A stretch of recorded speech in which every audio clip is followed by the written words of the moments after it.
નમસ્કાર મિત્રો, મોરબી ટુડેમાં આપ સર્વેનું સ્વાગત છે। અને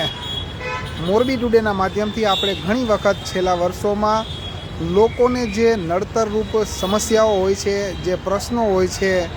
તેને તંત્ર સમક્ષ ઉજાગર કરીને તે પ્રશ્ન ઉકેલાય, લોકોની સુખ સુવિધામાં વધારો થાય તેના માટેના પ્રયાસો કરતા આવ્યા છીએ અને આગામી સમયમાં પણ કરતા રહેશું।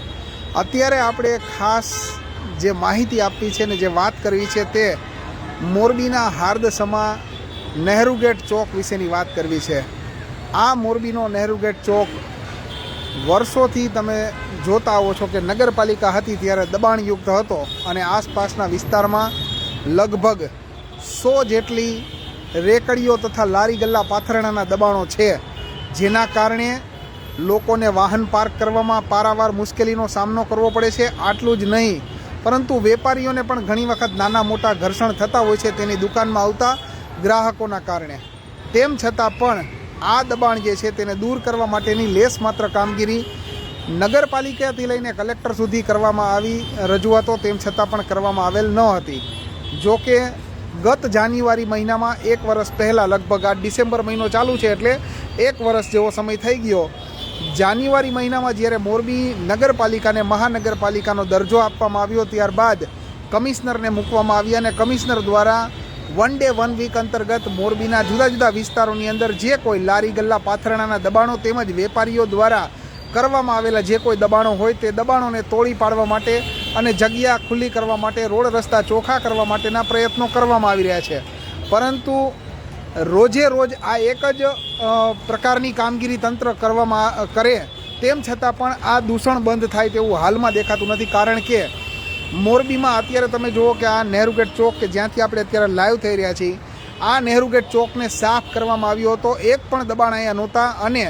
કમિશનર અને ડેપ્યુટી કમિશનર દ્વારા ટ્રાફિક પોલીસના જે કોઈ જવાનોને અહીંયા અધિકારીઓ બેઠા હોય છે તેમને પણ જે તે સમયે સૂચના આપવામાં આવી હતી કે અહીંયા કોઈ પણ પ્રકારના દબાણો થવા ન જોઈએ અને તેના જ માટે કે લોકોના બાઇક વ્યવસ્થિત રીતે પાર્ક થાય તે માટે મહાનગરપાલિકા દ્વારા તાત્કાલિક ત્યાં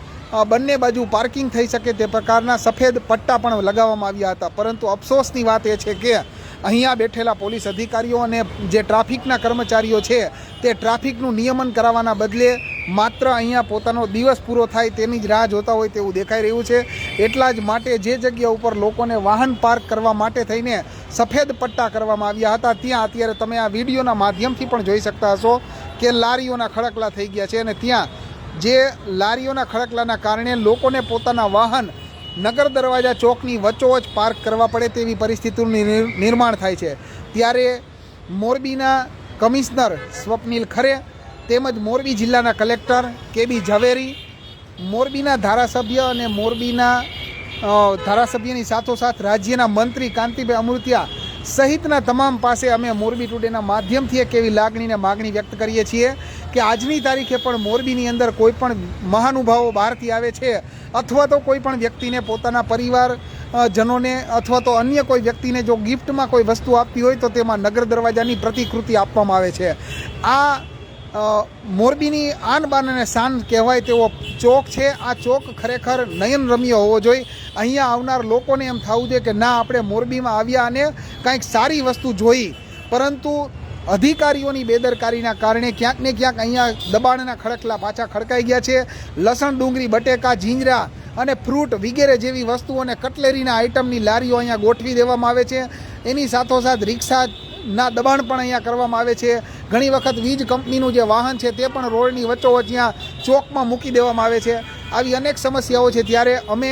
મોરબીના કલેક્ટર અને કમિશનરને કહેવા માગીએ છીએ કે જે રીતે અલગ અલગ જગ્યા ઉપર લોકોની અવરજવર માટે અને લોકોની સુખાકારી માટે થઈને જે જાહેરનામા પ્રસિદ્ધ થતા હોય છે, આવી જ રીતે આ મોરબીના નગર દરવાજા ચોકને પણ ચોખ્ખો કરવા માટે થઈને આપના માધ્યમથી એક જાહેરનામું પ્રસિદ્ધ કરવામાં આવે કે જે રીતે થોડા દિવસો પહેલાં કમિશનરે એક જાહેરનામું પ્રસિદ્ધ કર્યું હતું કે મોરબીના ગાંધી ચોકમાં જ્યાં મહાનગરપાલિકા અત્યારે અસ્તિત્વમાં છે ને જ્યાં અધિકારીઓની અવરજવર છે તે જગ્યા ઉપર કોઈ